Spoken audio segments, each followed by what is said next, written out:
All right, so welcome everyone to the Fry Guy Perspective. I'm Billy Fry, your host. I'm joined today by my co-host, Russell Lindsay. Nice to meet everyone. All right, so what do we got for him today, Russ? We've been having this conversation for several weeks now. So a lot of, I think what you and I had discussed was going to be this conceptions about ISO or ISO, depending on how and who actually pronounces that. You and I don't have really cool accents, so we can't say Nikon and Zed and all that other kinds of stuff. Or true. Like, but there are misconceptions, things that, especially like new and aspiring photographers or videographers or people that they get into it, it might have a long-standing do's and don'ts, things like that people really want to hear about. Yeah, and I could say when I was a new photographer, I would always hear, it's got to be as low as possible. Shoot ISO 100. If you don't do that, your camera is just going to give you crap pictures and all this. And as I've developed more and done a lot more shooting, I can definitely say that it doesn't really matter so much anymore of, hey, you need to be at ISO 100. It's more get the shot. So, let's just dive into kind of the schools of thought, right? So what is ISO or ISO? And then why is having a low ISO important? Because a lot of people, just for the sake of saying it, there are a lot of people that truly don't understand what it is. Right.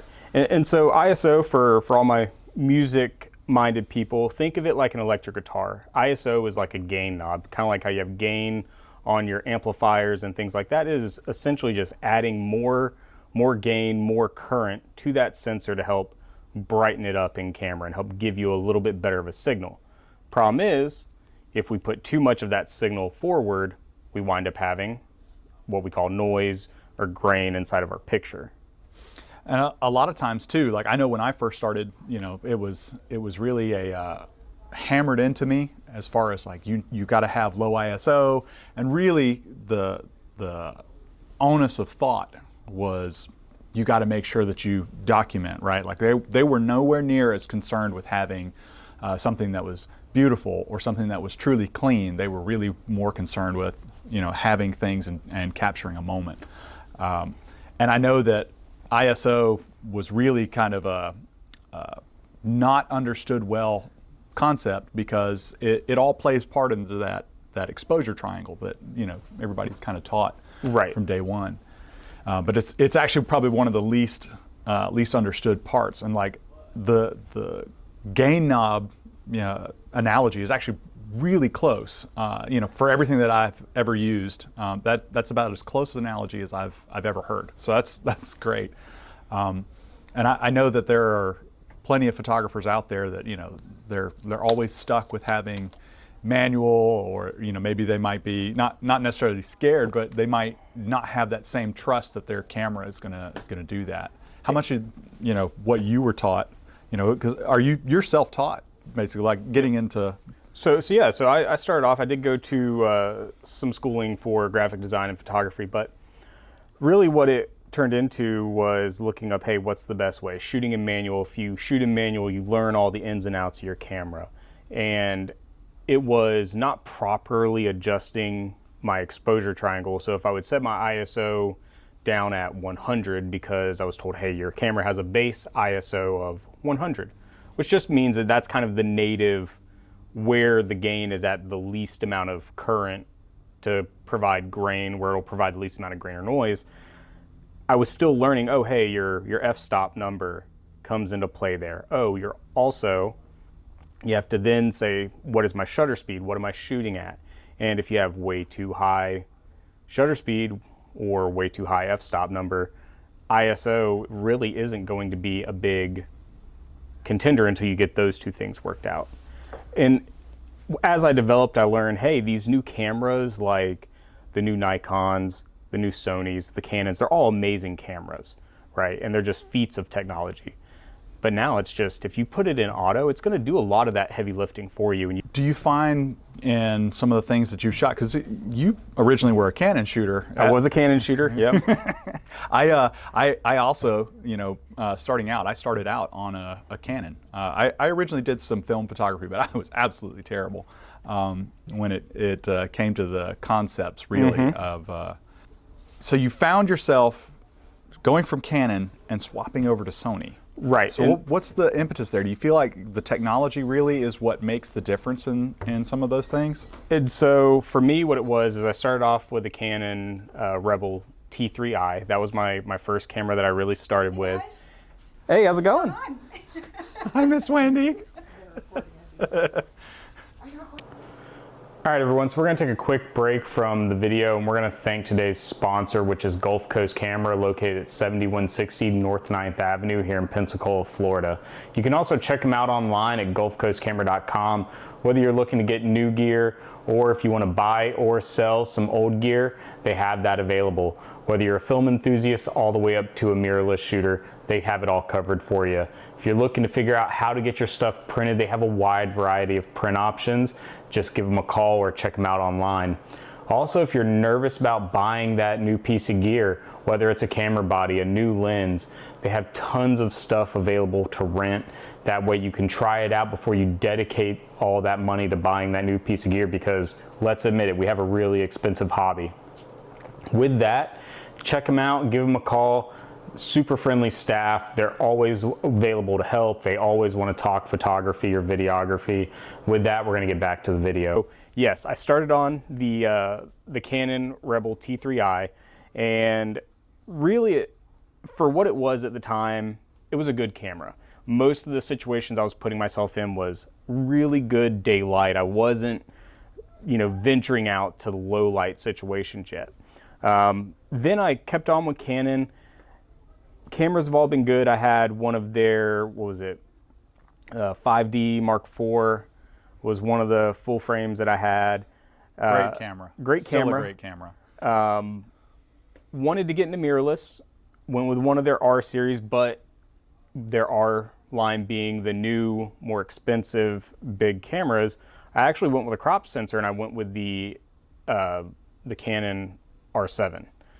Good camera. I was able to adapt EF glass with a simple adapter, and I liked their color science, but it was what made me switch was partly the technology, because Sony had come up with some new AI features, some new chips, but also it was just the third-party options with lenses. Well, when speaking about that, like we talk about ISO, and we're talking about kind of the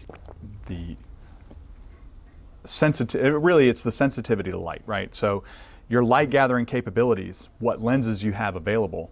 The longer I've gone on, the thing that I can honestly swear is, just like you, where I've jumped, because I have jumped a few times, Right. is the sensitivity to light.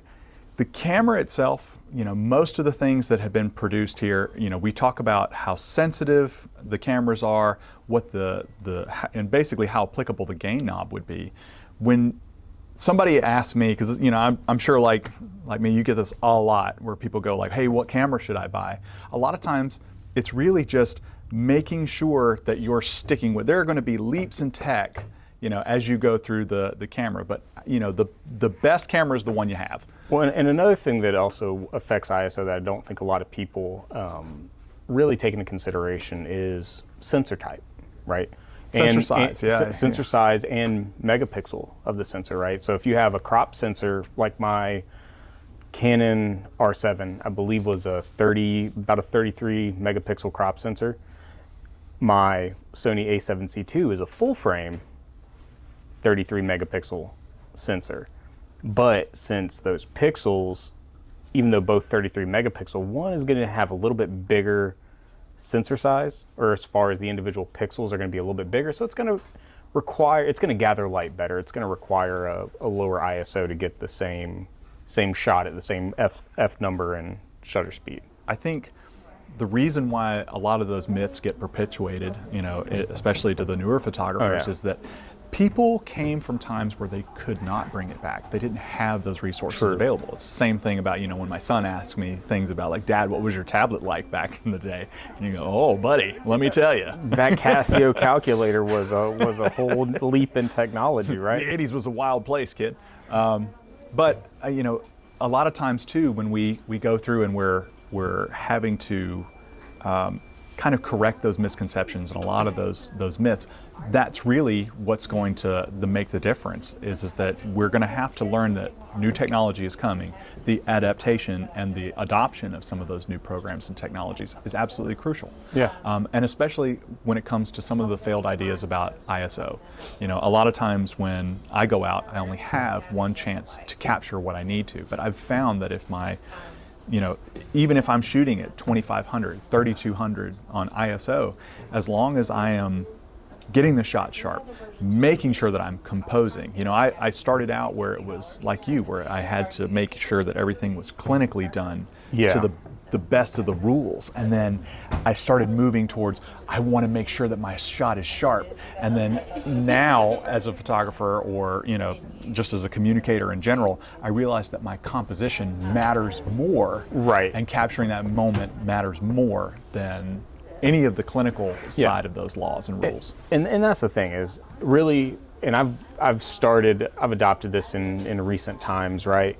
Just I throw my camera in auto ISO, and then I really want to pick, I really just want control of my f-stop and then my shutter speed. Those are the two, and that's the benefit with a lot of these modern cameras that we have behind you is they have dials to where you can, on the back or front, you can set them to either control one or the other, and it's just a flick of a finger and you're good. And with a lot of it, for my shooting, for a lot of my prints, and I can honestly say that unless you're blowing a picture up massively huge, if you take a picture and you go to have it printed out on an 8x10 or an 8x12 or whatever, you're not going to see it unless you're trying to shoot at 32,000 and almost pitch black. Then okay, yeah, you might see some gray. But if you shoot at 2000 ISO, trust me, when you print it out, a lot of these people that do these printing services, they're going to print it at an appropriate DPI to where it's going to look great. Well, and then two, like even if you're shooting at that 2000, right? Again, shot composition. You're making sure that you have enough light, to actually get the shot. Making sure that your focus is good, and then making sure, because essentially what it is like when we take the ISO that would be shot at, right? Like just say that we're doing the same thing. It'd be like I'm shooting one photo at 100 and another photo at 100, but my lighting and sharpness was not correct in this one. That's going to be offset and augmented when you raise it up compared to the photo that you might have shot at 2000, but I got the sharpness and the quality correct. Right. And so, a lot of times too, like when people, especially when it gets back to that whole, like, I got to have the latest, greatest, this and that, the fundamentals and the camera that you have really make a difference. Sure, are you going to notice some quality improvements of life? Absolutely. But really, there's a lot of creature comforts that come with new technology, but like it is what it is. But learning to outshoot your camera, not the other way around, I think really plays, heavy into your style. And I feel like your growth as a photographer or your growth as a videographer or cinematographer really that plays super heavy with is making sure that you understand and then outshoot your gear. Yeah. Don't sit there and get bogged into the trap. You also have to consider what is, like you've already kind of said, what is the format that you're trying to present this photo in, right? With now some of these features, and we'll talk about it more in another video, but if you're trying to do stock photography, and we'll get into like where AI is kind of taking over that market, but if you're trying to take pictures solely for stock photography, that's really the only time your picture truly has to be clinically and technically perfect, where, okay, you really want that low base ISO, or if your camera has two base numbers for ISO, like mine is 100 and 400, or technically the two native ISOs for it, right? But if you're trying to do portrait photography, there's a lot to where you can turn a little bit of grain or a little bit of noise into an actual nice artistic touch, and it really adds some life back into a photo.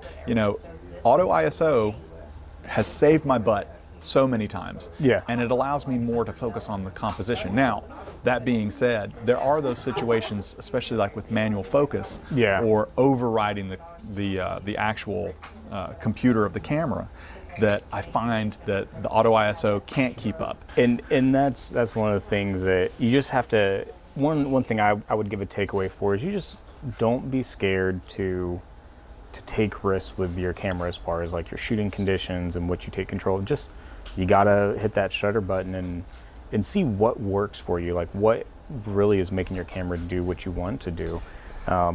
Play around with bumping your ISO, take manual control of your ISO and play around with shooting it at different levels and seeing how that affects your picture. Understanding what your shutter speed alone can do for your photos is mind-blowing, especially when it pertains to ISO. Because adding a little bit of blur or it adds stop blur. motion. It allows you to isolate your subject if you're doing, and shooting the correct way. So it's there's more than just ISO, but understanding that your gain knob, that you're not limited to 100 or 64, whatever your native ISO might be. Yeah. And shooting appropriately for that environment, right? The lowest possible, I think is definitely something that needs to be. And I think really for the listeners, if you have a tip that you want to take away from this is with ISO, don't be scared to shoot in those higher numbers. You'll be really impressed with the image quality you can get.